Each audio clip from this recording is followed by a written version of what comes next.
السلام علیکم ورحمۃ اللہ وبرکاتہ۔ الحمد للہ وکفى والصلاة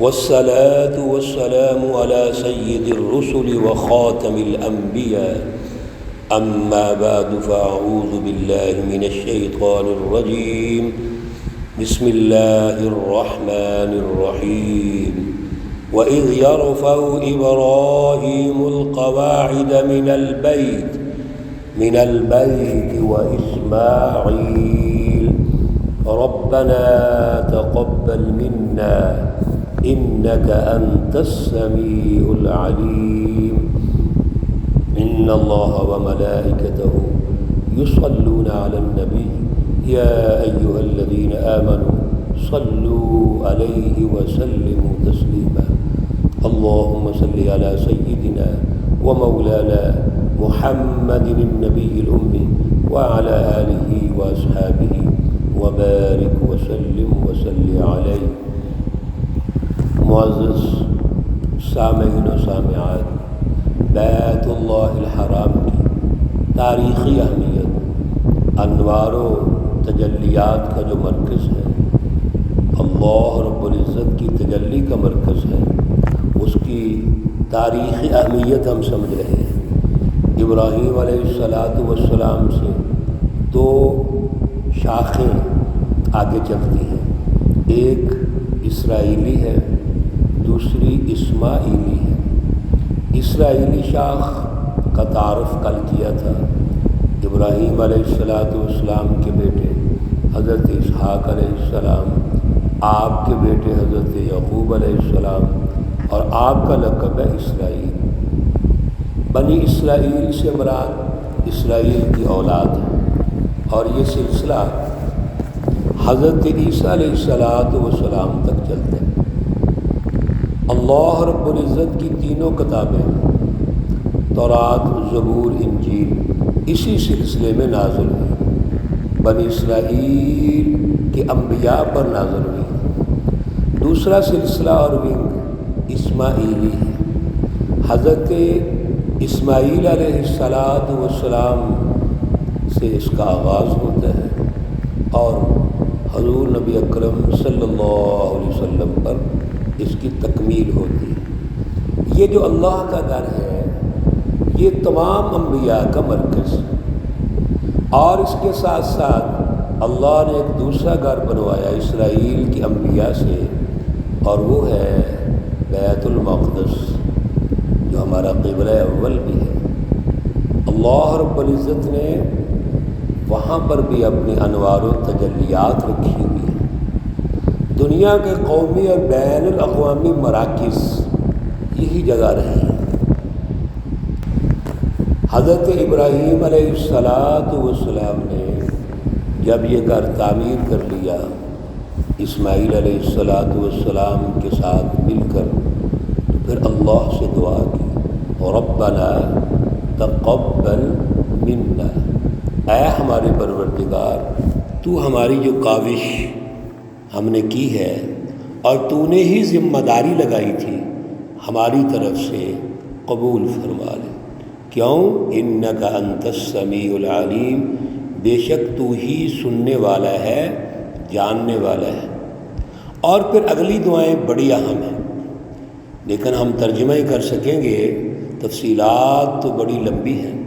ربنا، اے ہمارے پروردگار، وجعلنا مسلمین لک، ہمیں اپنا فرما بردار بنا لے۔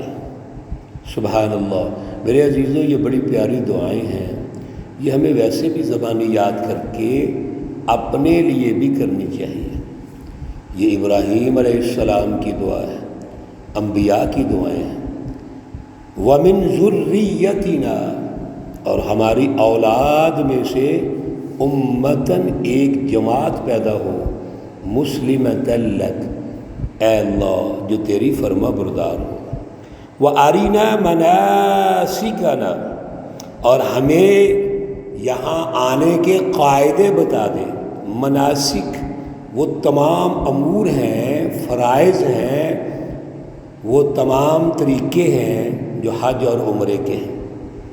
یا اللہ تو ہمیں بتلا دے، وَتُبْ عَلَيْنَا، اور اس تمام تر کوشش اور کاوش کے باوجود اے اللہ تو ہم کو معاف فرما دے، ہماری توبہ قبول فرما لے۔ اِنَّكَ أَنْتَ التَّوَّابُ الرَّحِيمُ، یہ حصر کے صیغے ہیں جہاں خصوصیت پائی جاتی ہے۔ بے شک تو ہی، جب حصر کا معنی ہوتا ہے تو وہاں ہی کا معنی کرتے ہیں، بے شک تو ہی توبہ قبول کرنے والا مہربان ہے۔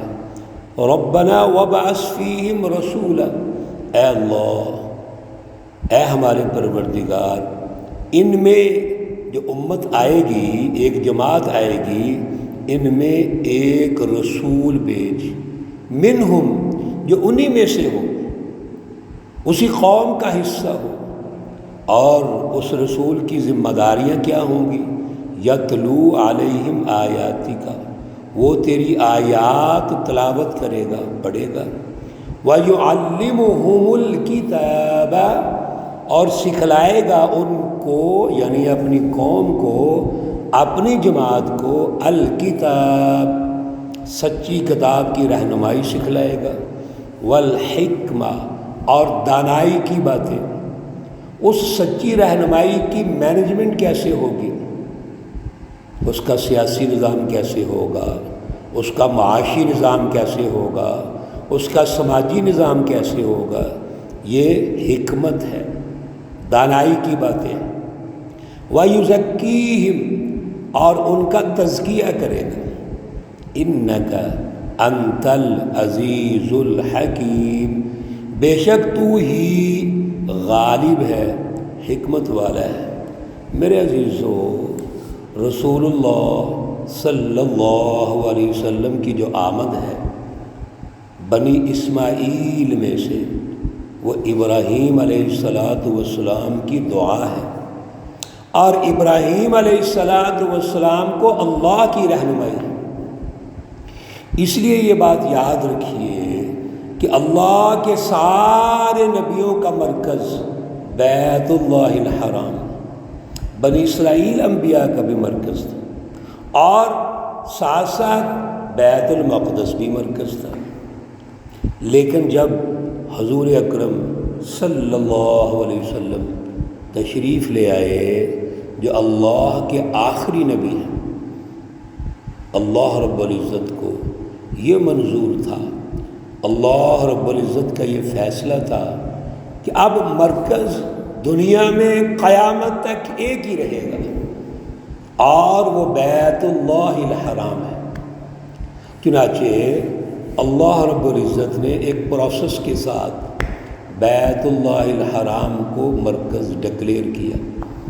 رسول اللہ صلی اللہ علیہ وسلم بھی مسجد اقصیٰ کی طرف منہ کر کے نماز پڑھتے رہے۔ بالآخر جب آپ مدینہ تشریف لے آئے، ریاست مدینہ تشکیل پا گئی، تو نماز کے دوران حکم ہوا کہ اب آپ کا قبلہ آئندہ بیت اللہ الحرام ہے۔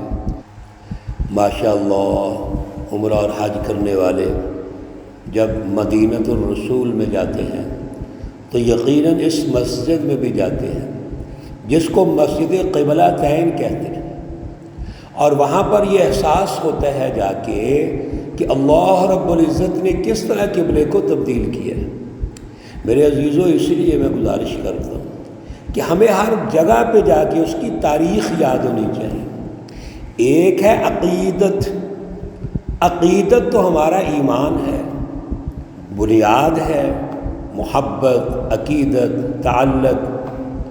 لیکن محض عقیدت سے تو فائدہ نہیں ہوگا کہ ہم ان جگہوں پہ جائیں اور عقیدت کے لیے چلے جائیں، 2 نفل پڑھیں، دعا کر کے آ جائیں۔ نہیں، ہم نے آگے بڑھنا ہے، ہم نے یہ تربیت حاصل کر کے جانا ہے یہاں سے کہ وہاں ایک ایک جگہ کی اہمیت کو سمجھیں اور انبیاء کی تاریخ کے تناظر میں سمجھیں، رسول اللہ صلی اللہ علیہ وسلم کی تاریخ، آپ کی جد و جہد کے تناظر میں سمجھیں۔ پھر ہمیں احساس ہوگا کہ ان مراکز کی کتنی تجلیات ہیں، ان مراکز نے پوری انسانیت کو آزادیاں دلائیں۔ تو رسول اللہ صلی اللہ علیہ وسلم کی جو آمد ہے، ہم نے مختصر یہ آیات میں سنا، اللہ کی رہنمائی لی کہ یہ ابراہیم علیہ السلام کی دعائیں ہیں آج اور قیامت تک، اور رسول اللہ صلی اللہ علیہ وسلم کی تشریف آوری کے بعد اب مرکز انسانیت، مرکز ہدایت وہ ایک ہی ہے جو بیت اللہ الحرام ہے، اور دوسرے مرکز وہ رسول اللہ صلی اللہ علیہ وسلم کی ذات اقدس۔ انشاءاللہ العزیز اگلے درس میں مزید اس پر بات چیت کریں گے۔ وقت چونکہ مختصر ہوتا ہے، لیکن تھوڑے کو زیادہ سمجھیے اور توجہ اس طرف رکھیے میرے عزیزوں، بھائیوں، بہنوں، کہ جب ہم اللہ کے گھر جائیں یا مدینۃ الرسول میں جائیں، رسول اللہ صلی اللہ علیہ وسلم کی مسجد النبی، اور پھر آپ کے روضہ اقدس پہ جائیں، تو محض عقیدت کی نظروں سے آگے نکلیں، تاریخ اور تربیت اور اہداف اور مقاصد اور تقاضے یہ پیش نظر رکھیں۔ آپ دیکھیے کہ جب ہم جائیں گے اور جس جگہ پہ جائیں گے، اللہ کی انوار و تجلیات کی بارش ہوگی اور ہمارے اندر تبدیلی آتی جائے گی۔ وَيُزَكِّيهِمْ، ہمارا جو قلب ہے، ہمارا دل، اس کا تزکیہ ہوگا، ہماری دنیا بھی بدل جائے گی، آخرت بھی بدل جائے گی۔ اللہ ہمیں اعلیٰ توفیق اور صلاحیت عطا فرمائے۔ اللہ رب العزت تمام مرحومین و مرحومات کو جنت الفردوس میں اعلیٰ مقام عطا فرمائے۔ اللہ رب العزت تمام بیماروں کو شفائے کاملہ عاجلہ مستقرہ مستقلہ عطا فرمائے۔ ربنا تقبل منا انك انت السميع العليم وتب علينا انك انت التواب الرحيم، وصلى الله تعالى على النبي الأمي محمد وعلى آله وأصحابه أجمعين برحمتك يا أرحم الراحمين۔